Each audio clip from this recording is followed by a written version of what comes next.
जय श्री राम। अंगद,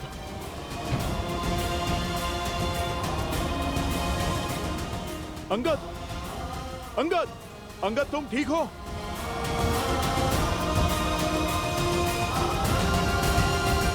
तुम ठीक हो अंगद? सांस तो चल रही है।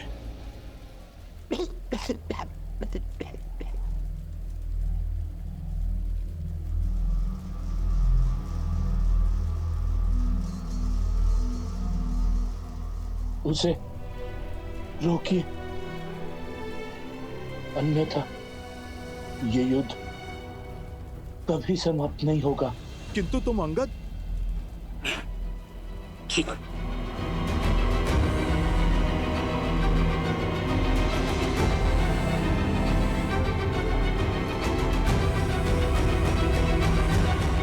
ऋषि असुरी, ये बांध कभी पूरा नहीं हो सकता। मना मत कीजिए देवी। मान जाइए, आपको हमारी सौगंध।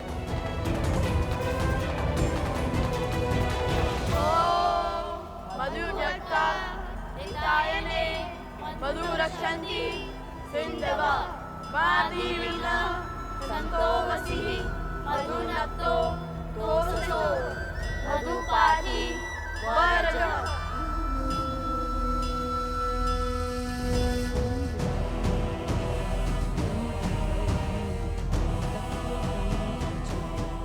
देवी, आप पत्नी धर्म की आड़ में अधर्म कर रही हैं। उस अधर्मी की सहायता कर धर्म को तार तार कर रही हैं। आपके पति ने एक नारी के विरुद्ध अधर्म किया है। देवी, आप रुक जाइए, यह मंत्र बंद कीजिए।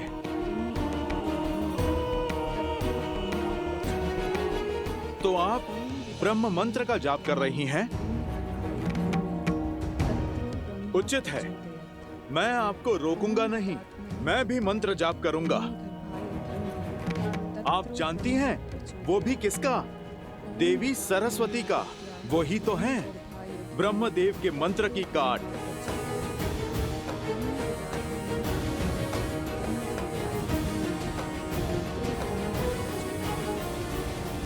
हे देवी सरस्वती, आप उपकार करें, जो यहाँ की सूखी नदियां हैं उनमें उफान भरे। मैं आपका आवाहन करता हूँ।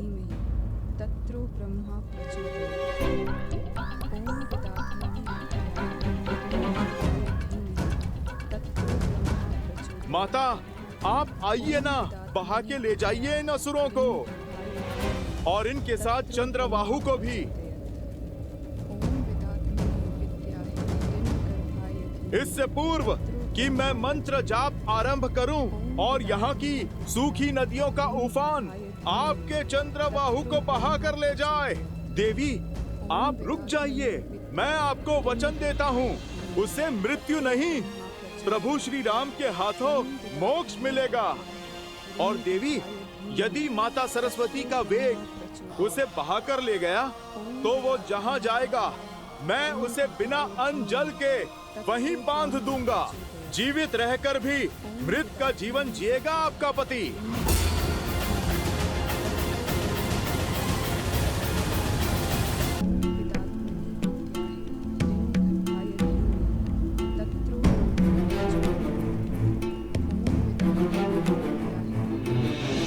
मन में आए इस विचार के पीछे अवश्य ही प्रभु की कोई लीला होगी।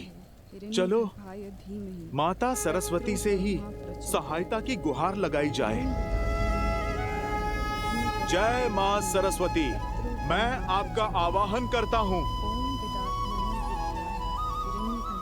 ओम ऐं ह्रीं श्रीं वाग्देव्यै सरस्वत्यै नमः।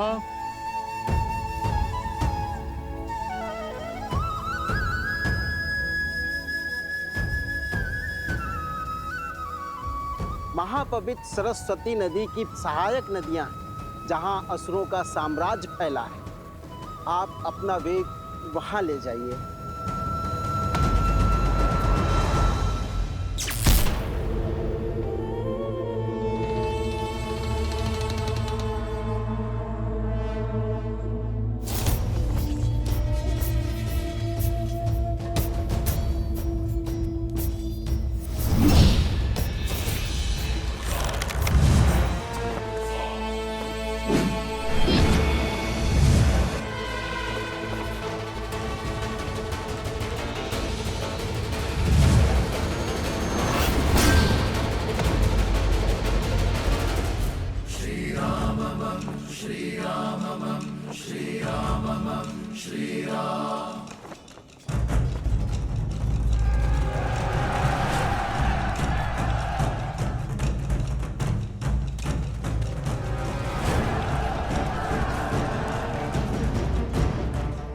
अब क्या करोगे राम?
आप आ गई माता सरस्वती।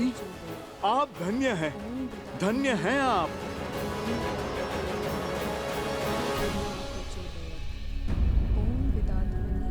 देवी, आपको माता सरस्वती के आने की गड़गड़ाहट सुनाई दे रही है? आप रुकिए, मैं अभी आपको स्पष्ट सुनाता हूँ।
अद्भुत, अद्भुत, वो देखिए, वो डूबा चंद्रबाहु।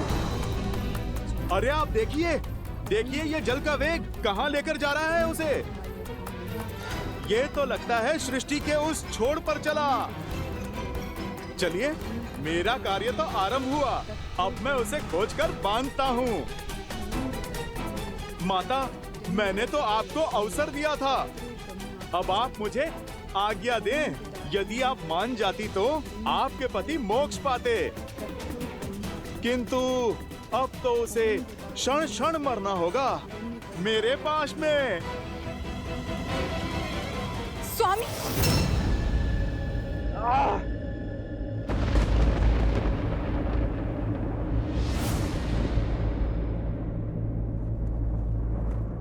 ये नहीं हो सकता। पद्मा, पद्मा, पद्मा।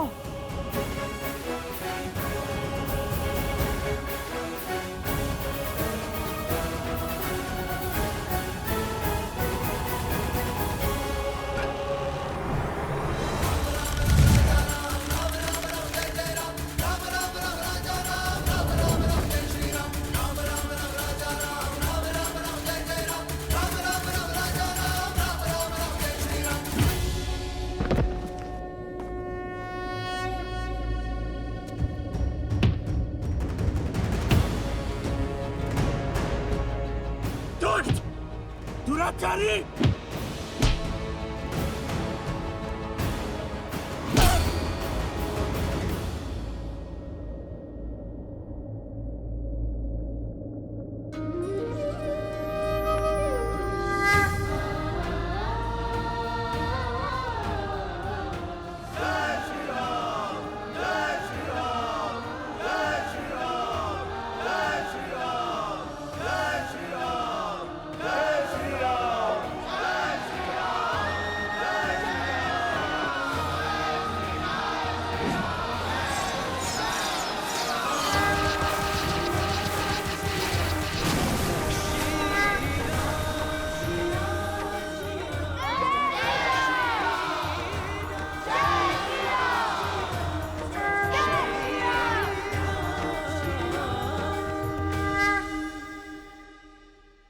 लव और कुश, आज तुम दोनों की बुद्धि और देवी सरस्वती के बल से त्रिलोकपुरी में असुरों का संहार हुआ। सहायता के लिए धन्यवाद देवी। मेरा आशीर्वाद सदा ही तुम दोनों के साथ है।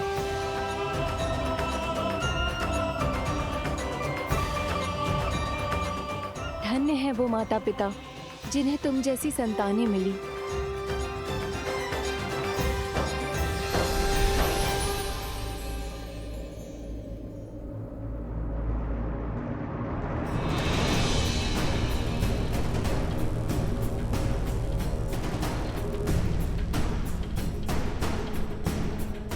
ये क्या है? मकरासुर का महल। कहा था ना मैंने, दृष्टि नहीं दृष्टिकोण बदलो, फिर असंभव भी संभव हो जाएगा।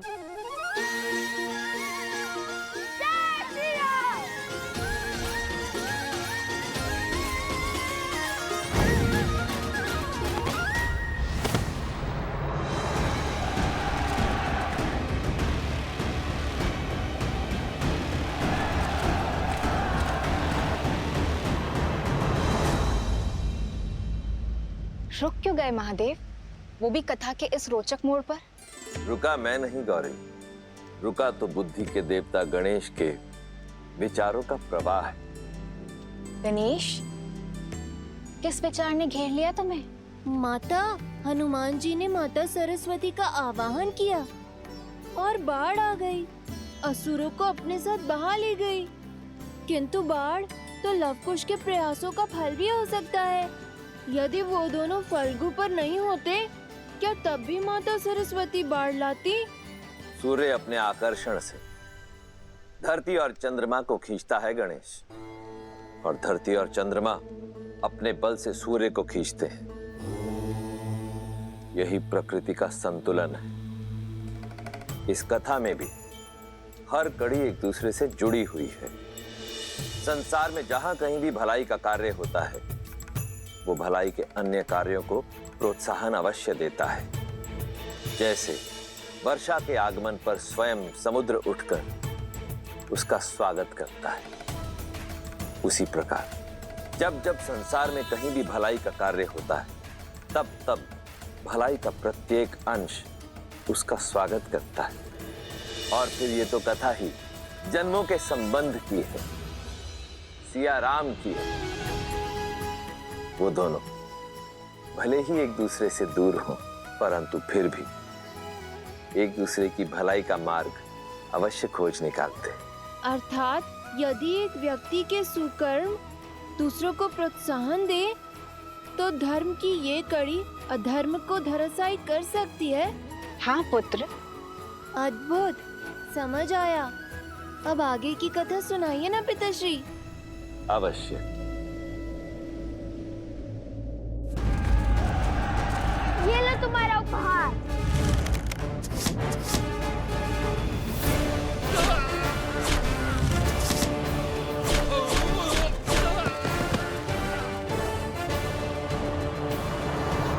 समय निकलता जा रहा है और मकरासुर की शक्तियां बढ़ती जा रही हैं। वन देवी की रक्षा के लिए मुझे अपने मंत्रों का उपयोग करना होगा।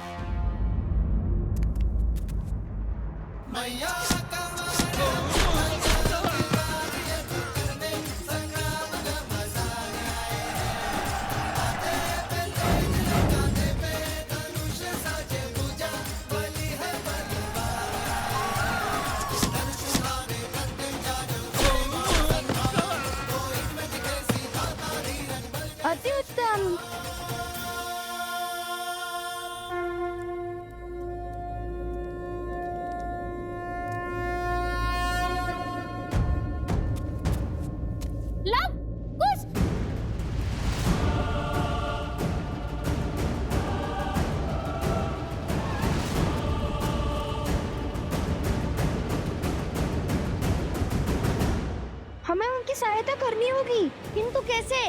हमारे पास तो अस्त्र भी नहीं है। कोई मार्ग तो खोजना होगा। हमारे तीर समाप्त होते जा रहा है, क्या करेंगे? शक्ति के साथ साथ युक्ति भी लगानी होगी कुछ। हमारे बाण समाप्त होते जा रहे हैं, किंतु ये असर नहीं।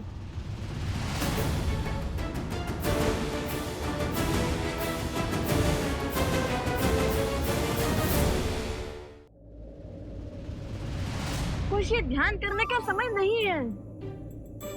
युक्ति की खोज स्मरण करने का प्रयास कर रहा हूँ। ये कभी श्री राम भी इस स्थिति में फंसे थे जहाँ उनके तीर समाप्त हो गए हो? अरे किंतु उनके पास तो अक्षय तीर था ना, जिसके बाण कभी समाप्त ही नहीं होते हो। मैं अपने कर्मों से अभी अक्षय तीर नहीं पाया है। श्री राम भी इस स्थिति में नहीं फंसे, अब क्या करें भैया? कैसे बचाए माता को?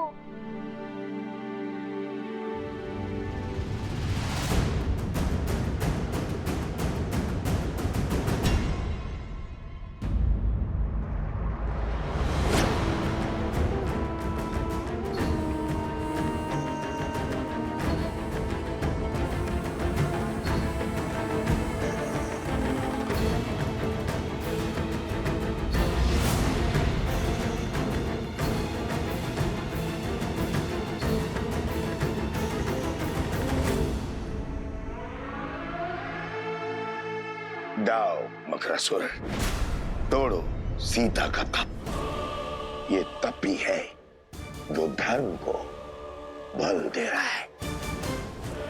ये टूटा तो हमारी विजय और इसके पुत्रों की मृत्यु निश्चित है।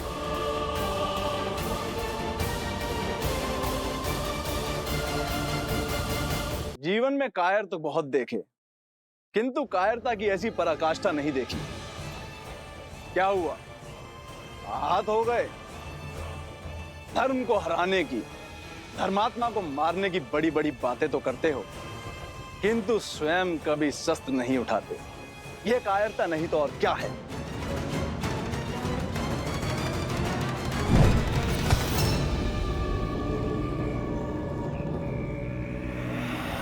ये है तुम्हारा अस्त्र और ये है तुम्हारे सेनापति। हर योद्धा का अपना अस्त्र और अपना शस्त्र होता है, किंतु हाथ में थामा हर शस्त्र टूटकर बिखर सकता है, जलकर स्वाह हो सकता है। जब दो अस्त्र टकराएंगे तो एक का टूटना निश्चित है, किंतु मेरा अस्त्र न किसी के थोड़े टूटेगा, न किसी के जलाए भस्म होगा। ऐसा कौन सा अस्त्र है आपके पास? शब्दों का अस्त्र, वचनों के बाण। वो शब्द, वो वचन जो बड़े से बड़े साम्राज्य को धराशायी कर सकते हैं। बिना खड़ग उठाए हजारों लाखों जीवन पल में निगल सकता है। तलवारों की दिशा बिगाड़ सकते हैं मकरासुर, किंतु शब्दों की नहीं। अति उत्तम। लगता है रघुवंश की आहुति देकर संसार का सिंहासन संभालने के बाद मुझे तुम्हें ही अपना मंत्री पद सौंपना होगा। दो आज्ञा महाराज, किंतु पहले सीता का तप तो भंग कीजिए, उसके पुत्रों को अपने मार्ग से तो हटाइए। उनका अंत तो यहाँ होगा, मेरे साम्राज्य में। और रही बात सीता के तप की, तो लो अभी तोड़ देता हूं।